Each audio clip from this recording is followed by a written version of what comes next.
Okay, so this is our rat Casper that I showed you guys earlier today. I have since detached his tail because I want to show you blood draws. But the first thing I want to show you is how to do the gavage. And so this is that gavage needle, and I'll let my husband zoom in on that in just a second. And then, come on in.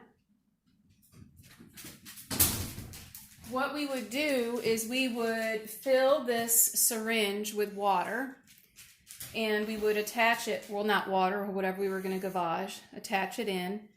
And so this thing, remember I showed you it had a, you can hear it, a movable head and neck. So when you're doing gavage and you're holding them, you need to hold them like this so their head is straight up and down. You're going to first express a little bit of this fluid and let the water lubricate the round tip. That's the only lubrication you're going to use. And then you're going to go into the mouth. Remember I said you need to hit towards the back, so I'm pressing towards the back, and it'll just drop right in. And so at that point, I'm going to inject, and I would give whatever fluids, and then I would pull this back out. And that's how you gavage. One of the other things I wanted to show you up close, oopsies, and maybe this would be needed. This is supposed to be a rat skull. I'm not quite sure. This is an incisor here. But, you know, we said they had 3 molars, and this really looks like 4. So I'm not sure what this is if it's not a rat. But you can see that these molars look very similar to people teeth, and so therefore they can be used for studies.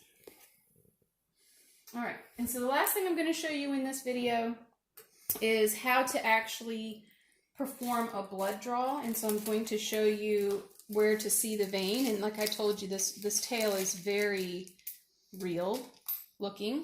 So I have my blood source attached to my tail, and hopefully you can make out the vein running. There's a big red spot here and big one down here because I've stuck them there, and so it kind of bled out a little bit, but there's a nice little thin line.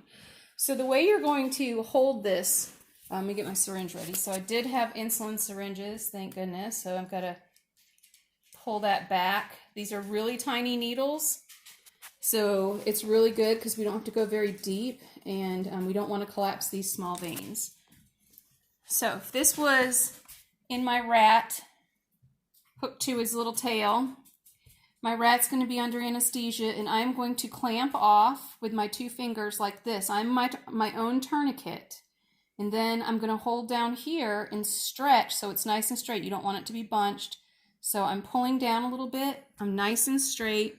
And what I'm going to do is I'm going to go into that vein just ever so slightly. Hopefully that went in. Oh. Sorry guys, this needle is quite small. Maybe I need a bigger needle for this because it's rubber and it's not wanting to work. Hold on.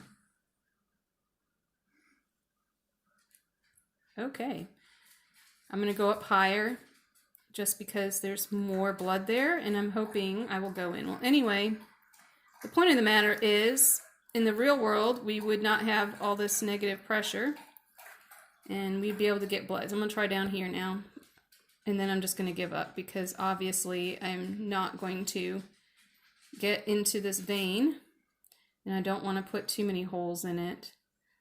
I'm thinking that my needle just isn't long enough, to be honest, guys, but it was worth a shot.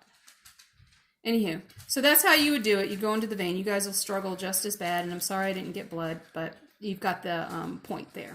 That's it.